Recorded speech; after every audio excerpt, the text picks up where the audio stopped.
Dale, ¿Esa? arrancamos cuando quieras. Perfecto. Bueno, la idea es actualizarnos un poquito sobre la enfermedad tromboembólica venosa asociada a la infección por COVID y qué es lo que sabemos hasta el día de hoy. Hay mucha información, pero no toda es de buena calidad. Tratar de repasar un poquito eso.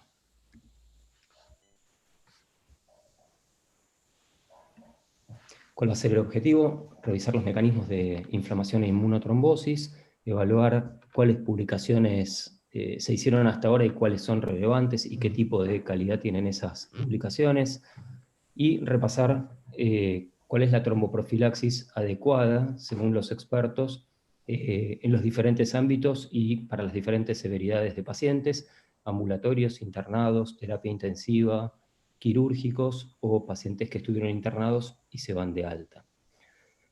Rápidamente, esta historia tiene menos de 6 meses, desde que en China avisan que hay una neumonía nueva y rara que tiene como único denominador haber estado en un mercado exótico, hasta que descubren en China y comunican el nuevo coronavirus. Eh, el 23 de enero ponen en cuarentena a 40 millones de personas y en ese mismo día la OMS dice que no hay peligro de expansión fuera de China. Una semana más tarde declaran que es una emergencia global y unos días después le pone nombre la OMS y lo llama COVID. Después de eso, en febrero, vamos a ver lo que se terminó llamando bomba biológica, que digamos, todos conocemos, el partido de fútbol entre Valencia y Atalanta, donde 44.000 espectadores se vieron expuestos a el contagio y una semana después empezaron a aparecer casos desproporcionados en Europa, sobre todo en el norte de Italia y en España. El 3 de marzo fue el primer caso positivo en Argentina, que murió el día siguiente, una persona que había venido de Francia 5 días antes. Eh, Italia entra en cuarentena el 9 de marzo, la OMS declara 2 días después la pandemia, Boris Johnson introduce el término inmunidad colectiva, aceptando que, según los cálculos, probablemente entre 400.000 y 500.000 personas podían morir de esto. Nueva York declara el bloqueo general el 20 de marzo.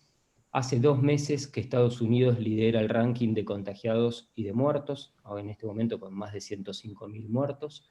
El 7 de abril, Boris Johnson es trasladado a terapia intensiva por requerimiento de oxígeno y hoy nosotros estamos en el día 76 de cuarentena por la pandemia. Los números actuales son más de 6 millones de contagiados en el mundo, 380.000 muertos, en la Argentina más de 18.000 contactos confirmados y algo más de 569 muertes en el día de hoy. Esto que está acá es una foto, la primera foto que se sacó en Argentina del coronavirus en el Instituto de Biología asociado a la cátedra de histología de la UBA del coronavirus. ¿Qué pasó en estos 5 o 6 meses? Hubo lo que se llama infodemia, muchísima información desde diferentes tipos de puntos de vista de la pandemia, desde políticos, salud pública, microbiología, farmacología, medicina. Para mediados de marzo había más de 500 estudios que evaluaban drogas o diferentes esquemas de tratamiento para actuar en diferentes aspectos de esta enfermedad. El fin de semana pasado había más de 700 publicaciones que relacionaban al COVID con la enfermedad tromboembólica venosa. Estamos hablando de en menos de 5 meses. Obviamente esta información fluye a través de la televisión, radio, diarios, las redes sociales y también los journals médicos, principalmente con case reports, la gran mayoría, y algunas cohortes, que en general son chicas, de pocos pacientes, retrospectivas y con bastantes limitaciones metodológicas. Entonces, si uno analiza que en 5 meses hay más de 700 publicaciones con estas características y que nosotros estamos ávidos por leer para informarnos, para intentar ayudar, el primer mensaje sería tomar lo que dice la OMS y que no hay evidencia contundente para ningún tratamiento y insta a que cuando nosotros demos un tratamiento intentemos haciéndolo, enrolando a los pacientes en un ensayo clínico para por lo menos obtener información valiosa para más adelante. Tenemos que ser cautelosos en relación a lo que seleccionamos para leer, porque muchas veces esto nos puede llevar a sobreactuar por impotencia y generar más daño que beneficio a los pacientes. Dicho eso, a lo mejor nos podemos meter en el tema. Este es el virus y los pacientes internados que tienen enfermedad activa en general están rodeados de uno o más de todos estos elementos que dice alrededor. O están con inflamación, o tienen enfermedades preexistentes, o tienen neumonía, o están inmovilizados. En cualquier caso, pareciera que es una enfermedad que genera un estado de hipercoagulabilidad, porque tanto el virus como lo que lo rodea cumple varios de los criterios de la tríada de Virchow, que es éstasis venoso, coagulopatía y disfunción endotelial. Y las principales manifestaciones de esto, para esta enfermedad en particular, son lejos primero la embolia de pulmón, seguido de la trombosis venosa profunda, luego el stroke, el infarto y un tipo particular de CID. Globalmente, cuando uno lee las publicaciones, encuentra que hay reportes de enfermedad tromboembólica venosa entre 0 y 40-45% en terapia intensiva, y en sala general entre 1 y 6%, hasta 15% hay reportes dependiendo de los lugares. Básicamente, el virus entra en el alvéolo, atraviesa la célula alveolar, entra e inflama al endotelio, aumenta la permeabilidad endotelial y se produce un leak que termina produciendo distrés adentro del alvéolo. Se produce lo que se llama inmunotrombosis, que es la célula endotelial inflamada, libera óxido nítrico, prostaciclinas, libera factor de von Willebrand, se activa la agregación plaquetaria, se activa los neutrófilos y los monocitos y macrófagos, se activa la cascada de la coagulación, se liberan unas proteínas que terminan produciendo lo que se llaman trampas extracelulares de neutrófilos, que intentan rodear a cualquier germen, al coronavirus o a cualquier virus o bacteria, rodeándolo de plaquetas, de glóbulos rojos y mantenerlo encapsulado para evitar el daño infeccioso. Obviamente este sistema es bueno como inmunidad protectora contra una infección a nivel local, pero produce un efecto adverso que es la trombosis.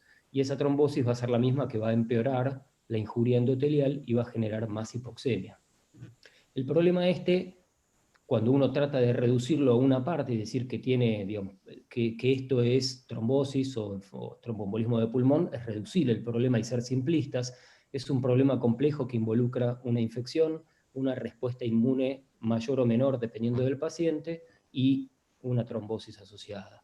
Así que seguramente la solución no va a venir por uno solo de esos lugares, o sea, así como uno no espera que con oxígeno o con un respirador solo el paciente mejore, lo mismo es con la anticoagulación. Probablemente la anticoagulación sola pueda mejorar un aspecto de esto, pero no ser la solución. Entre las publicaciones que se vieron en los últimos meses, fueron muy frecuentes las de anatomía patológica. Todos publican hallazgos consistentes, que son la formación de membrana hialina alveolar, infiltrado principalmente mononuclear de linfocitos y de macrófagos, pero también de neutrófilos, y la formación de trombosis, que son esto que acabábamos de describir recién en la figura. Son trombosis en pequeños vasos de menos de 1 milímetro. Todas las publicaciones que muestran esto son consistentes y encuentran los tres hallazgos. En la microscopía electrónica se pueden ver las partículas de virus, tanto en alvéolos como en las células endobronquiales. Y cuando uno lo mira, los expertos lo que tienen la impresión es que esto parece más una complicación secundaria a la inflamación endotelial y a la hipoxemia que a un proceso trombótico primario del virus. Y de hecho son bastante similares a otros disteras respiratorios no asociados a coronavirus. Uno lee en una revista como esta, un título como este, el TEP no sospechado fue la causa directa de muerte, hallazgos de tromboembolismo en pacientes con coronavirus, y se agarra la cabeza. Ve que hay 12 pacientes en los cuales le hicieron autopsia, de los cuales 7 tenían un evento que no había sido sospechado, y 4 de esos eventos habían sido la causa directa de muerte. Sin embargo, si uno revisa qué pasaba antes del coronavirus, tenemos estudios inclusive argentinos, tenemos un estudio muy bueno del Hospital Privado de Córdoba, en donde se analizaron 712 autopsias a lo largo de 40 años y hubo un hallazgo consistente de 11% de embolias de pulmón, de las cuales un tercio fueron la causa directa de muerte de esos pacientes. Y uno esperaría que probablemente entre el 70 y el 80 hubiese la mayoría de estos eventos, sin embargo se analizó por décadas, digamos, cada 10 años se repetía el mismo patrón, 11% de hallazgo de embolia de pulmón y de 3 a 4% era la causa directa de la muerte, a pesar de tener mejores drogas para hacer profilaxis, para hacer tratamiento, mejores scores, esto se mantiene en el tiempo. En el Hospital Argerich, los patólogos publicaron una serie muy interesante a principio de año, en donde publican 350 casos donde solamente habían sospechado la embolia de pulmón en 8 y encontraron 36% de embolias de pulmón en las autopsias, y en 31% de los casos había sido la causa de muerte. Y digamos, los cuadros que tenían esos pacientes que terminaban teniendo embolia de pulmón eran distrés respiratorio, falla multiorgánica, la sospecha de la embolia de pulmón, infarto, y sin llegar a la diferencia estadísticamente significativa, también sepsis y shock. Y lo más interesante de todo, si ustedes se fijan en el patrón de microtrombosis del distrés antes de la era COVID, es igual que la que se ve ahora. Esto es un trombo en un vaso de menos de 1 milímetro, un trombo parcial, esto es un trombo total, esto es un trombo recanalizándose y esto es un infarto pulmonar pequeño. Esto es del 2005 y es exactamente igual a los que se ven ahora por coronavirus. Vamos a empezar a repasar qué es lo que hay publicado en relación a la clínica, a los pacientes internados en sala general y luego a los pacientes internados en terapia intensiva. Y yo voy a tratar de ir haciendo un paneo de cómo fue avanzando la epidemia. Primero se publicaron reportes y cohortes chinas, luego europeas y luego americanas. Entonces vamos a ir, digamos, evaluándolas y analizándolas primero en sala general a las chinas y luego europeas, y luego lo mismo en terapia intensiva. Esta es una foto que me pareció muy linda de la revista Nature, que ilustraba un capítulo o un artículo del director del Centro de Biología Vascular de Irlanda, que hablaba sobre el doble hit de secreciones alveolares que llenan los alvéolos y por otro lado microtrombos endoteliales que impiden que, a pesar de una buena ventilación, los pacientes puedan sobrevivir. Lo que vemos en los pacientes que se internan con gravedad digamos, por coronavirus es que en general tienen más de 40 50 años, tienen obviamente una enfermedad infecciosa aguda, un estado inflamatorio sistémico, pueden llegar a la falla respiratoria, la inmovilidad y los factores de riesgo propios y previos suman riesgo de trombosis. Ustedes saben que hay varios, 12 en realidad, métodos o scores objetivos para categorizar el riesgo de trombosis. Estos 12 scores, que se llaman RAMS, Risk Assessment Method, están conformados por variables, y estas son todas las variables de esos 12 RAMS existentes y validados. Y si uno se fija, los que tienen la flecha roja son aquellos que están muy presentes en los pacientes internados con infección por coronavirus. Es decir, que estos pacientes tienen una alta carga trombótica, no solo por la infección, sino por todo lo que rodea al paciente con la infección. Estos son los 12 RAMS que hay. Probablemente el más escuchado es el de Padua, que tiene un valor predictivo negativo de 99%, con una baja especificidad. Y el último, digamos, score o RAM es el IMPROVE modificado, que tiene un muy alto valor predictivo negativo y una alta especificidad también. Este es este último Score Improve, que lo que tiene, digamos, como globalmente es 4 puntos que dan alto puntaje y que son cosas que el paciente trae consigo, tener una neoplasia, un antecedente de un evento previo o una parálisis por stroke. Luego, factores clínicos que tiene en el momento, estar inmovilizado, estar internado en una terapia, tener más de 60 años, y agrega el valor de dímero D aumentado 2 veces por encima del valor límite normal. Este score, con más de 2 puntos o más, implica que el paciente tiene un hazard de 2,75, tiene alto riesgo de desarrollar una trombosis, por ende tiene indicación de recibir tromboprofilaxis, y si el paciente tiene 4 puntos o más, identifica un paciente de muy alto riesgo, tanto que probablemente se beneficie de recibir profilaxis extendida en el momento de la externación. Cuando uno mira las publicaciones que empezaron a surgir en China, la mayoría son publicaciones, digamos, de poco rigor metodológico.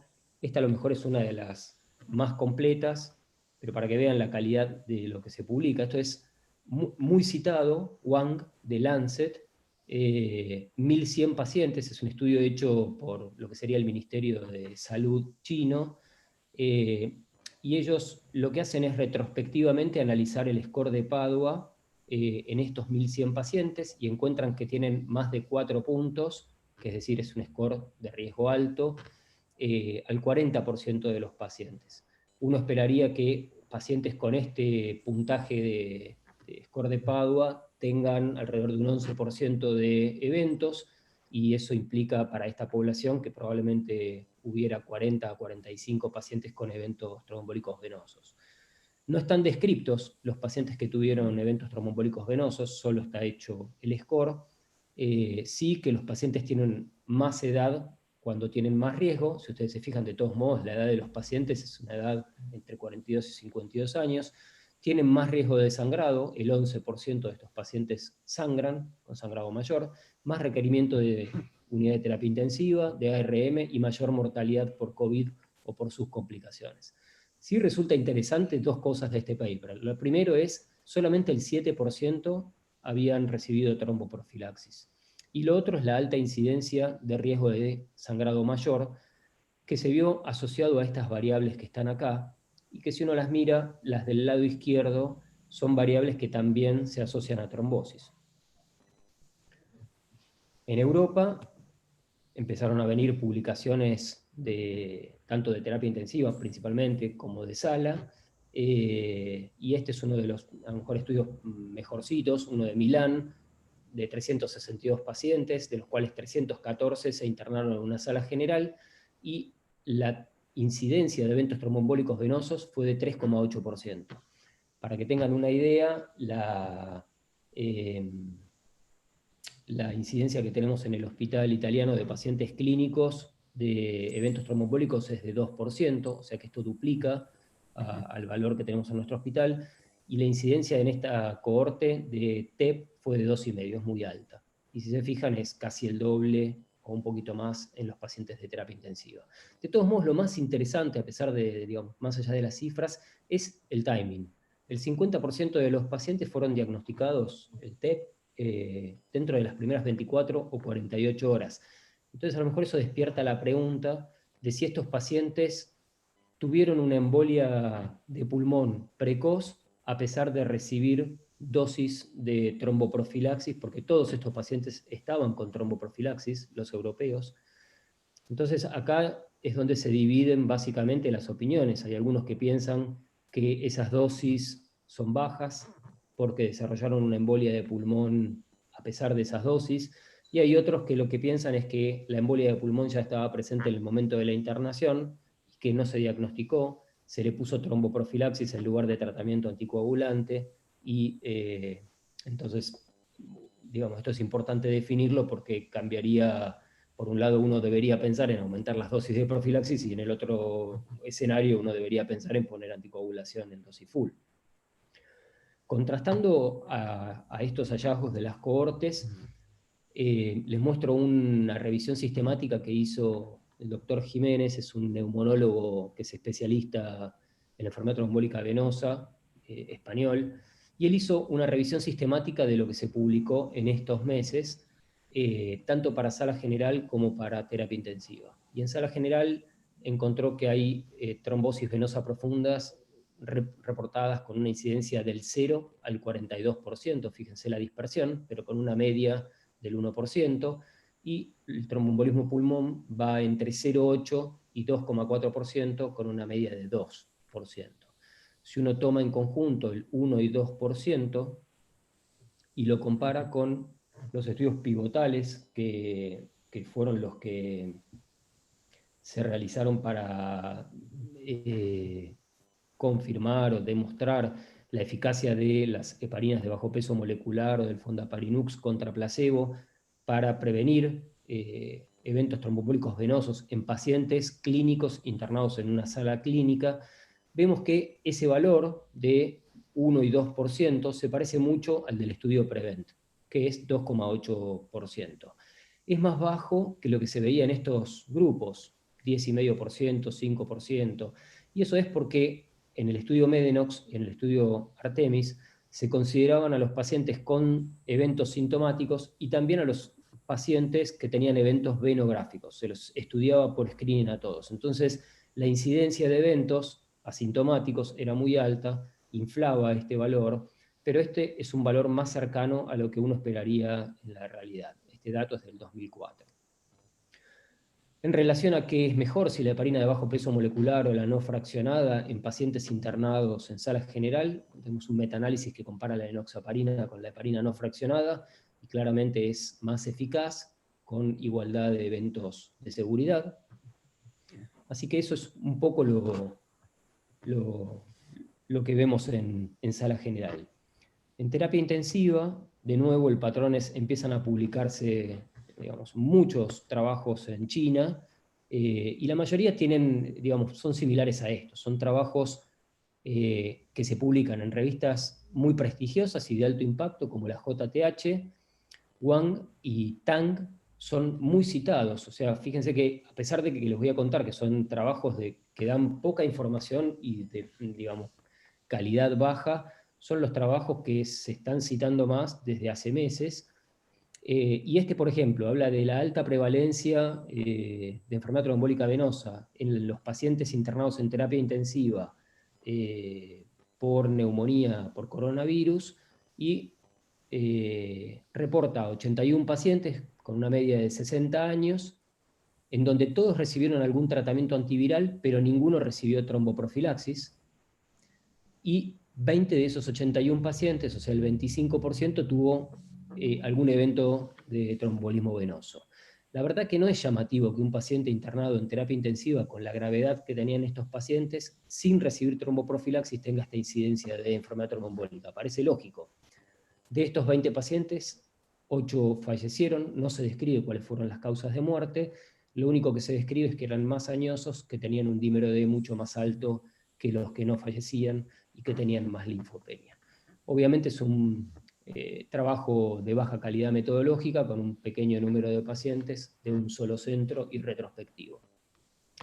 También de China, y también en la revista JTH, está este otro estudio que tiene 449 pacientes con las mismas características, que a diferencia del anterior, estratifican a los pacientes según el dímero D y la presencia o ausencia de un estado que se llama coagulopatía inducida por sepsis, que es una definición de la Sociedad Internacional de Trombosis y Hemostasia, que no es como la CID, y los divide en si la tuvieron presente o no la tuvieron presente. Esto está relacionado con valores de laboratorio y también toma al score de SOFA en consideración. Acá se puede ver claramente que los pacientes que tuvieron coagulopatía inducida por sepsis murieron más que los que no, y aparte los divide según si recibieron heparina o no recibieron heparina, algún tipo de heparina, y en los pacientes que tenían coagulopatía inducida por sepsis, los pacientes que no recibieron heparina tuvieron estadísticamente más muerte que los que sí la recibieron.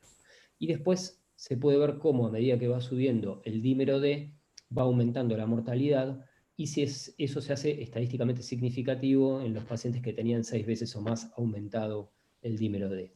Otra vez recalcar que solamente el 22% de estos pacientes recibieron algún tipo de heparina, y no aclara si fue heparina no fraccionada, heparina de bajo peso molecular, ni siquiera la dosis. Así que son trabajos de los cuales se puede extraer poca información.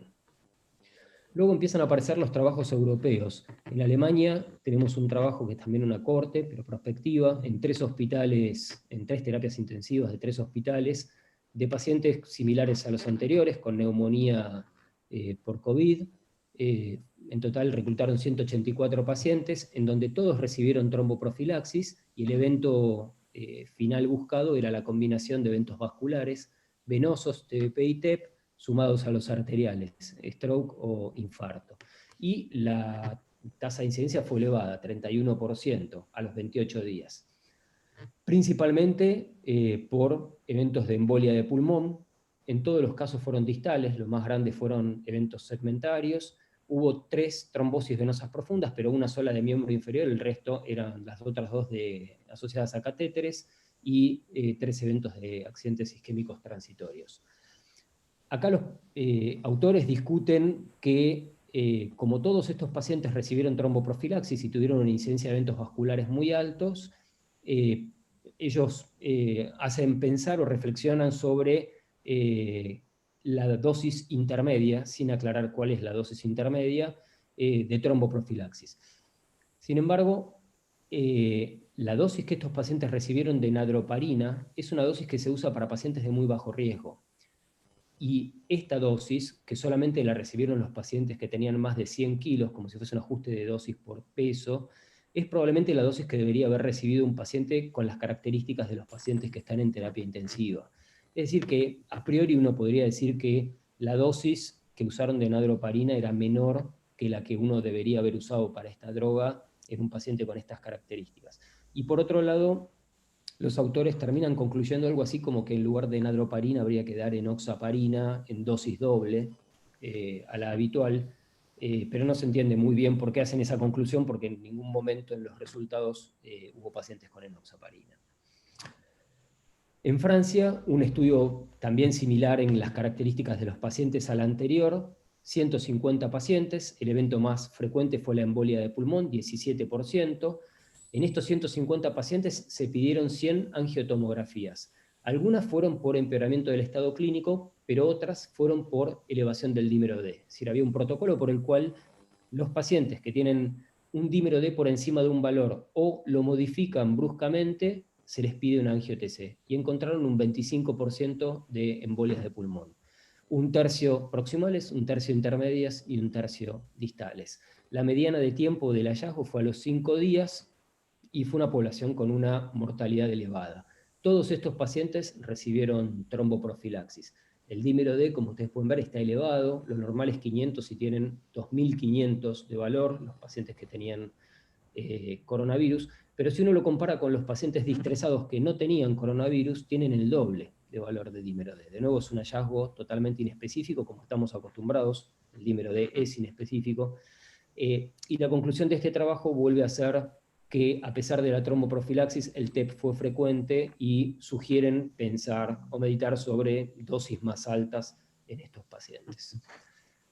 Para ir terminando, un tercer estudio de París, 2 hospitales de París, todos con enoxaparina. Los pacientes que estaban en sala general recibieron la dosis habitual de 40 miligramos, pero los de terapia intensiva recibieron doble dosis. La incidencia de TEP fue 24%, el 50% de los TEPs estuvieron en terapia intensiva con esta dosis de heparina, que es una dosis intermedia, no es la dosis habitual, y sin embargo la incidencia fue muy alta. Por eso la pregunta es relevante de si estos pacientes tienen eventos a pesar de recibir tromboprofilaxis, inclusive en dosis intermedias, o en realidad son eventos que no habían sido diagnosticados y se diagnosticaron después de haberles colocado la tromboprofilaxis. Sí pareciera que estos pacientes que tienen TEP tienen menos infiltrado pulmonar, más tiempo obviamente de internación, pero la mortalidad fue similar. Y tanto la Sociedad Europea de Cardiología como los autores recomiendan hacer una angio-TC cuando los hallazgos de la tomografía no explican totalmente la hipoxemia en el cuadro del paciente. Volvemos otra vez a la revisión sistemática de Jiménez, pero en este caso en el ámbito de terapia intensiva, y vemos que la trombosis venosa profunda se vio entre el 1,6% y el 50%, una dispersión enorme con una media del 16%. Pero esta media está tirada por este 50% en donde se hacía screening con ecodoppler de trombosis de miembros inferiores. O sea que acá hay eventos que son asintomáticos. Y en el caso de embolia de pulmón, de nuevo, tenemos una dispersión importante, entre 3% y 23%, pero también tenemos un tironeamiento hacia la derecha de los hallazgos de incidencia, dado por pedidos de angiotomografía que eran casi por screening, por tener un número de dímero D elevado, o por aumentar el dímero D, o por protocolo. Después de tantos días de ARM se hacía una angiotomografía. En definitiva, la mediana fue del 12%. Entonces tenemos una dispersión de entre el 13 y el 23, con una mediana del 12 y acá del 16 para trombosis venosa profunda. Cuando uno mira el metaanálisis de utilidad de tromboprofilaxis en pacientes internados en terapia intensiva, encuentra incidencias que van entre 7 y 15%, en los que están en rama de tratamiento y rama placebo, y de tromboembolismo de pulmón mucho menores, entre el 1 y el 2%.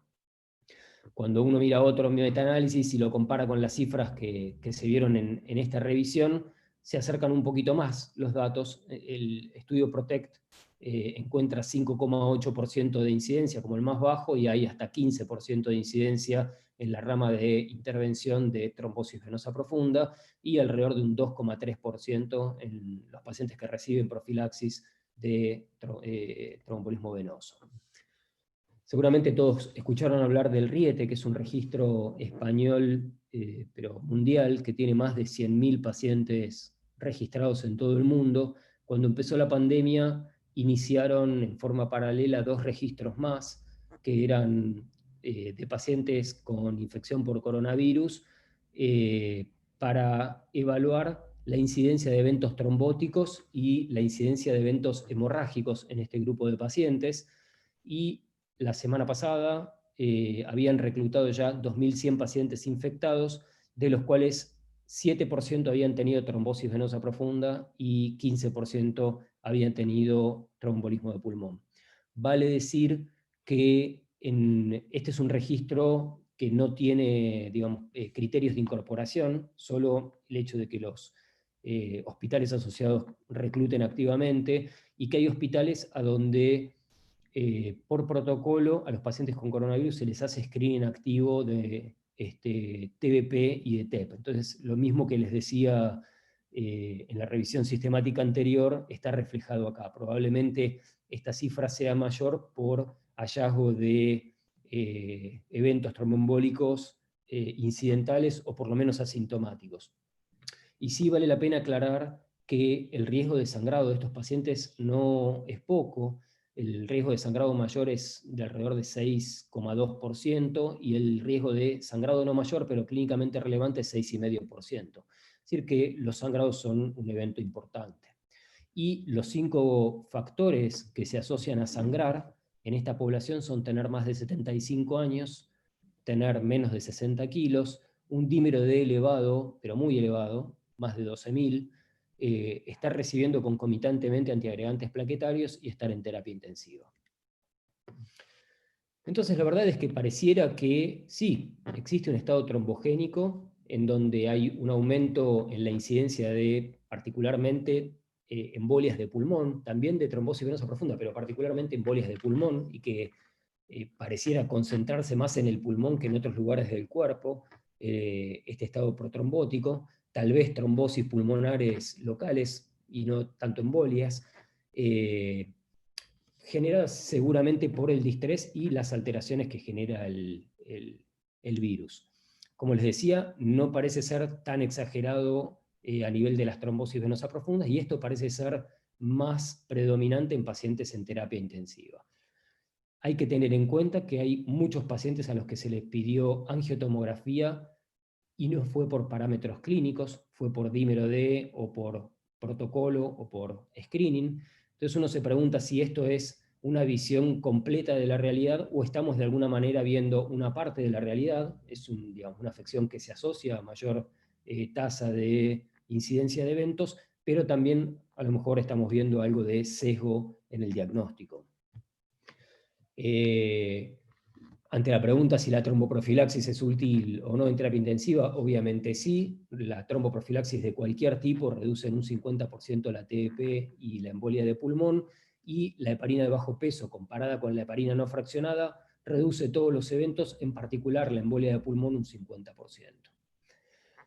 En estos meses se hizo recientemente una encuesta a expertos en enfermedad tromboembólica venosa preguntándoles si piensan que los pacientes internados deben recibir profilaxis en dosis estándar. El 100% acuerda que todos los pacientes deberían recibir profilaxis por lo menos en dosis estándar. En relación a si deben recibir tromboprofilaxis en dosis incrementada, intermedia, etc., bueno, ahí ya hay más dispersión. Un tercio piensa que los pacientes que están en terapia intensiva deberían recibir una dosis más alta, y algunos piensan que los pacientes que están en sala general y que tienen una obesidad moderada o mayor asociada a algún otro factor de riesgo también deberían recibir tromboprofilaxis en dosis intermedia. Pero vale decir que estos pacientes tienen que tener la tromboprofilaxis por lo menos ajustada al peso corporal. Y después la última pregunta es si estos pacientes se podrían beneficiar de recibir tratamiento anticoagulante a full, en lugar de una dosis de profilaxis. Solamente un 5% opina que los pacientes de terapia intensiva podrían beneficiarse si tienen un dímero D muy alto, lo mismo que algunos pacientes con sospecha clínica de embolia de pulmón, en donde no está diagnosticado objetivamente. Hay un 5% que piensa que deberían anticoagularse de manera empírica. Hay que recordar lo que les decía antes, tienen un 12% de riesgo de sangrado, que no es menor. Esto es una revisión de lo que se llama una búsqueda rápida que hizo el IEX hace muy poquito, buscando datos que avalen elevar o el beneficio de elevar la dosis de tromboprofilaxis en algún tipo de pacientes. No hay ninguna evidencia directa que justifique esto. O sea que estamos hablando siempre de la opinión de expertos. Y así como hay expertos que opinan que hay que anticoagular a todos los pacientes a dosis full, hay muchos expertos que dicen que no hay que anticoagular ni a dosis full ni a dosis intermedia. En el caso de la tromboprofilaxis, la droga de elección es la heparina de bajo peso molecular.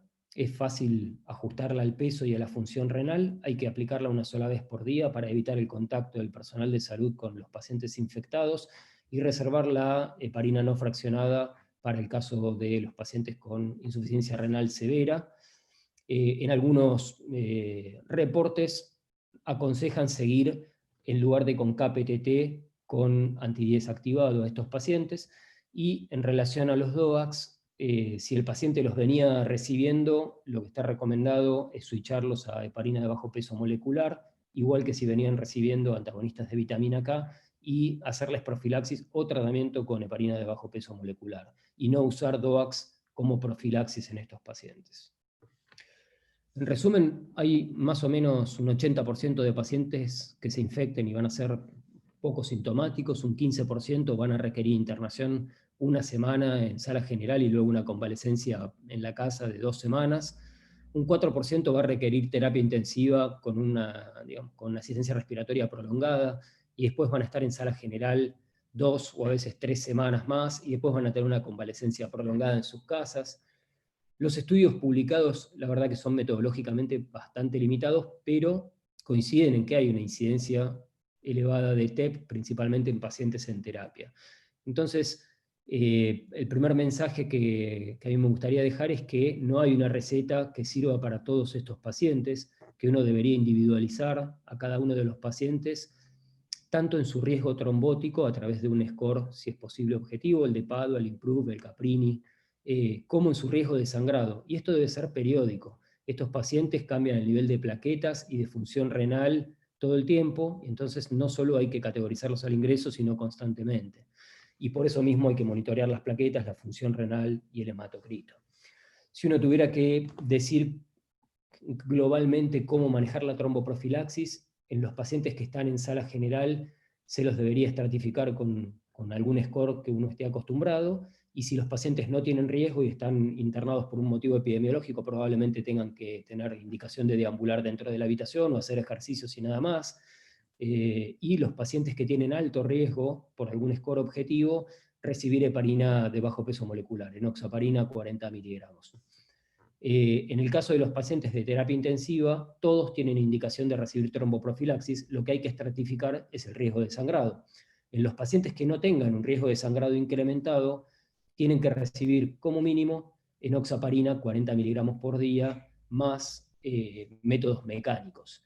Y los pacientes de muy alto riesgo, que son los que tienen una obesidad con un índice de masa corporal por arriba de 35, que tienen cáncer, que tienen antecedentes de haber tenido un evento trombótico previo, embarazadas o en puerperio, hay, por opinión de expertos, ya digo, no hay evidencia que lo puede validar, pero para algunos expertos no estaría mal elevar la dosis a una dosis intermedia, que sería 40 miligramos cada 12.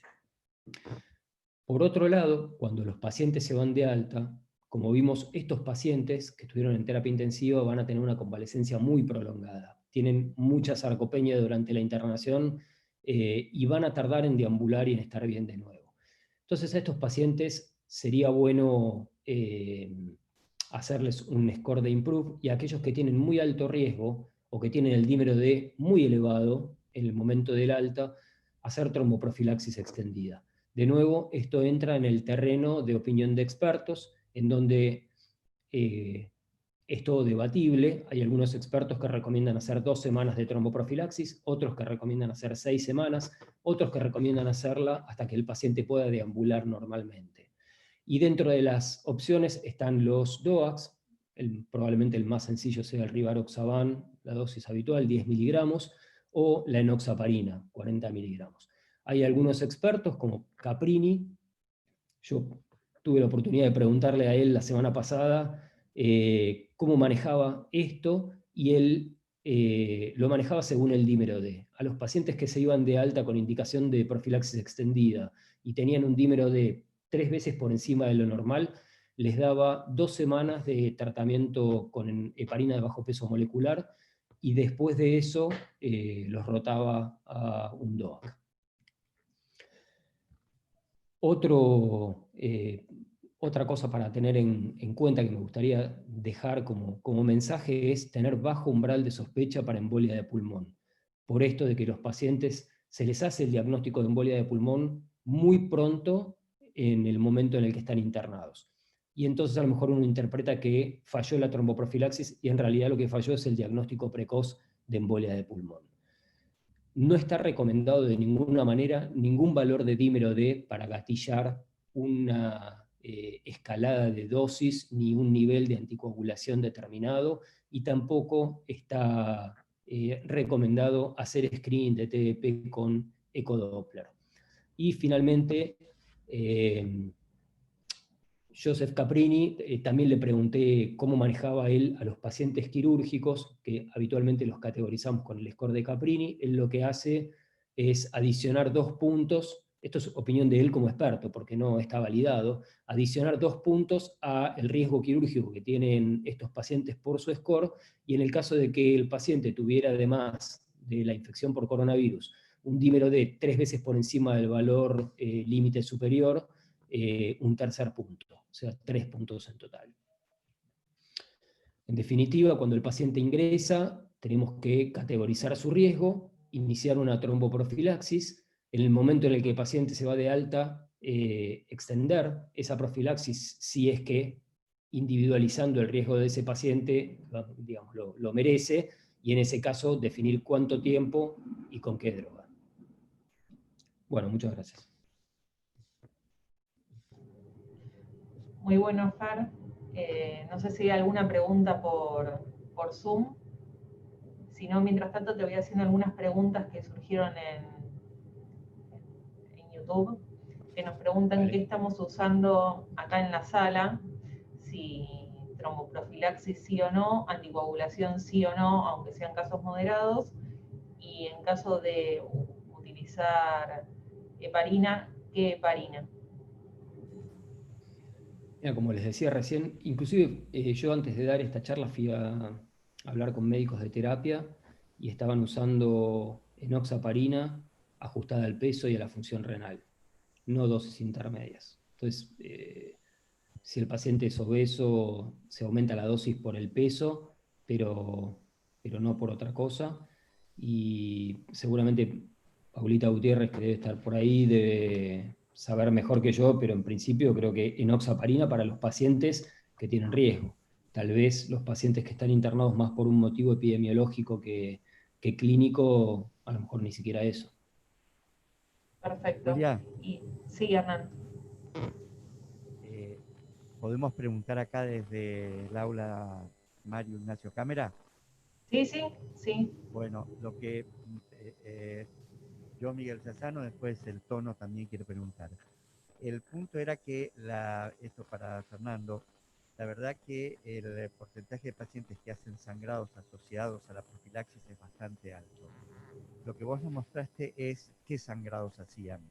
Si eran sangrados a nivel digestivo, no sé si lo tenés el dato, si eran a nivel sangrado digestivo o si eran sangrados a nivel sistema nervioso central, mayor que lo que se ven en las series en otras situaciones, un poco porque eso también ayudaría por ahí a utilizar, sobre todo en terapia, las dosis más altas, no los 40, sino los 40 cada 12. Esa es mi pregunta.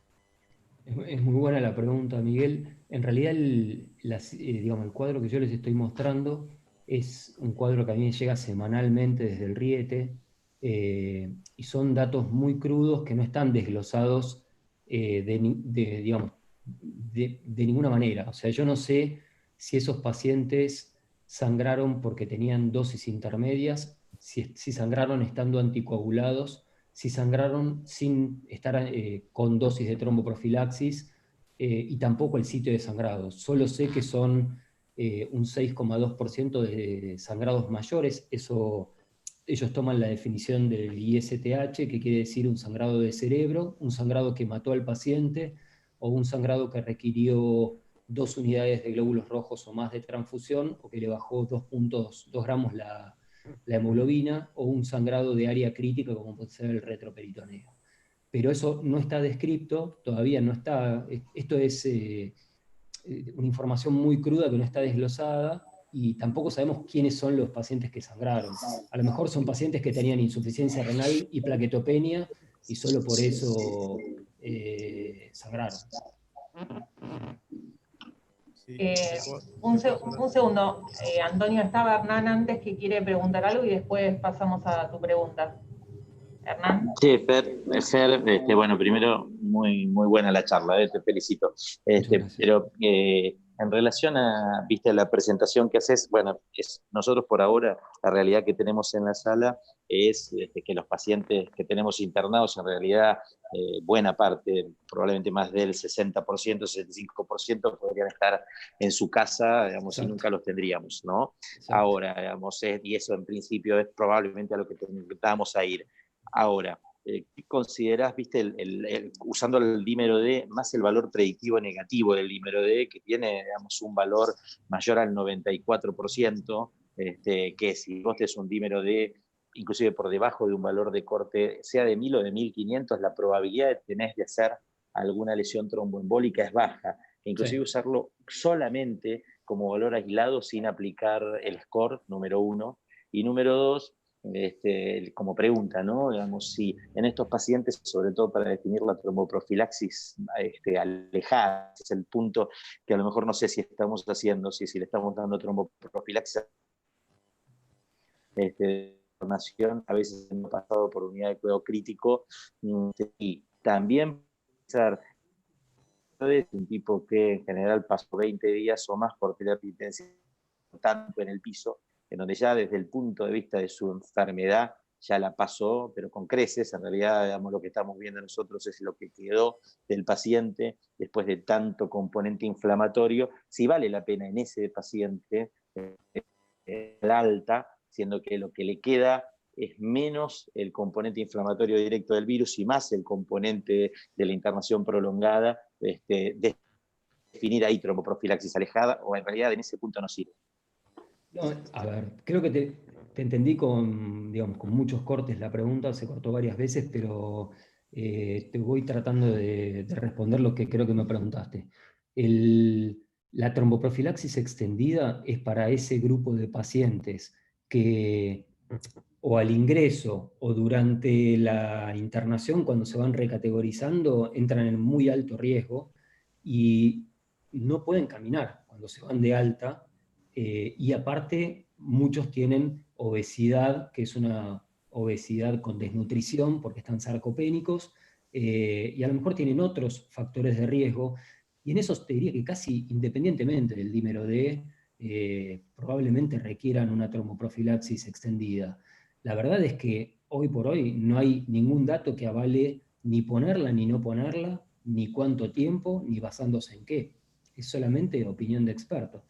Pero si vos te pones a pensar que estos pacientes se van de alta después de un mes de internación respirados, en condiciones mucho peores que lo que se va a una prótesis de cadera que recibe profilaxis extendida, la verdad que plausibilidad biológica tienen y parece lógico extenderles la tromboprofilaxis. En relación al paciente que nosotros ahora, como decís vos, que creo que era la primera pregunta, deberían o podrían ser manejados ambulatoriamente, pero por una cuestión epidemiológica están internados en el hospital.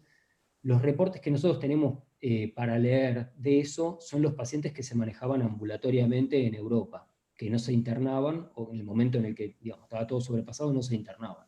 Y a esos pacientes lo que hacían era categorizar el riesgo de todo lo otro que pudieran tener.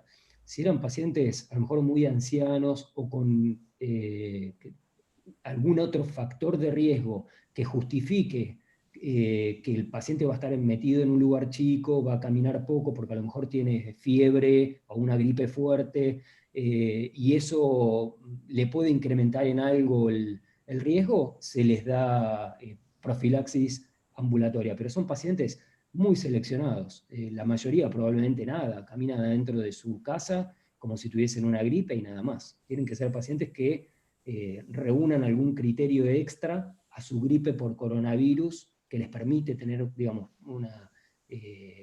pasar por, digamos, el evento en su casa, y tener otros, digamos, factores que hagan que valga la pena ponerles profilaxis.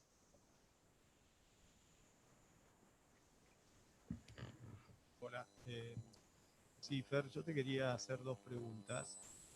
Una es en relación a la fisiopatología de lo que lleva a la muerte por compromiso pulmonar del COVID, que está, bueno, el distrés por un lado y la enfermedad tromboembólica, en donde en varias autopsias se observó y se propuso que había mayor incidencia.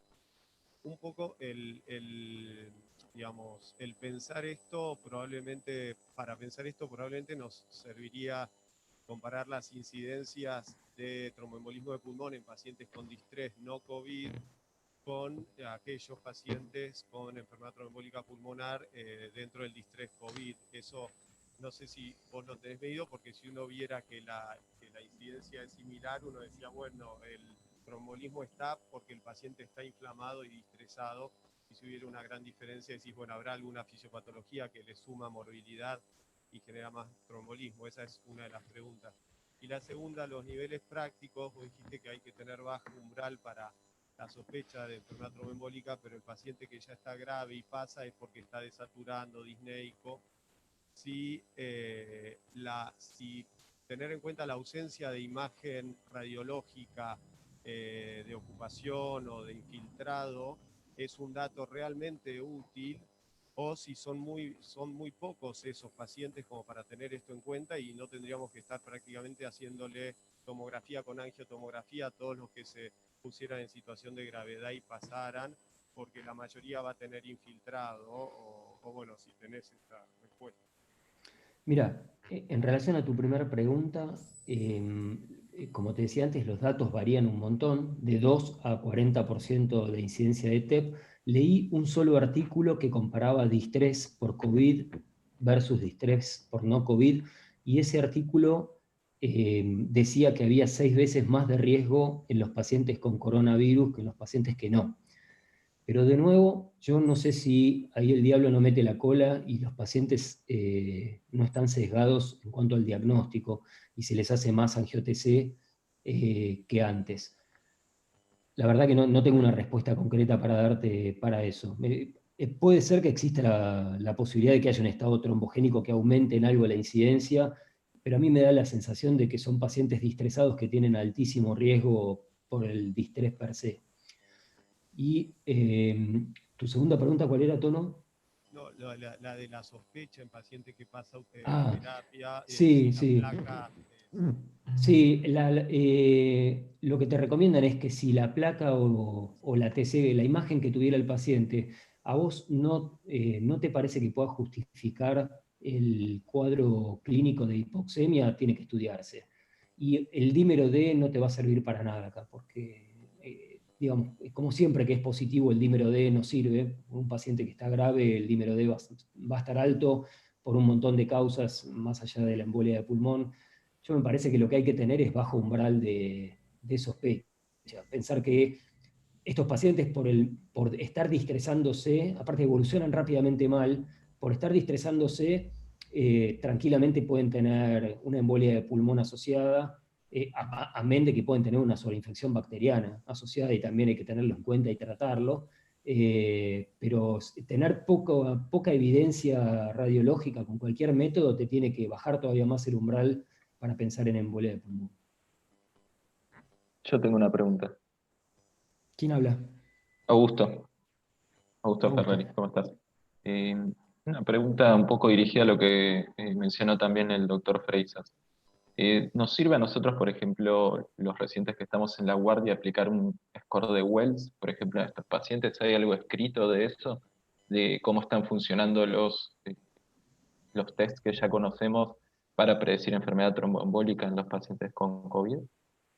Lo que leí dicen que no sirven para nada. Lo que leí. O sea, no. Habitualmente nosotros no hacemos el score de Wells en la realidad, no lo hacemos, pero ahora, digamos, estos no son pacientes que son los pacientes habituales que tenemos en clínica, son pacientes que tienden a estar, digamos, los que más embolia de pulmón hacen son los pacientes que están en terapia intensiva. Entonces, yo no sé si te va a servir para descartar muchos pacientes. ¿A cuántos pacientes uno podría descartar para no hacerle una imagen, si tenés la sospecha? Me da la sensación de que pierde utilidad el score de Wells.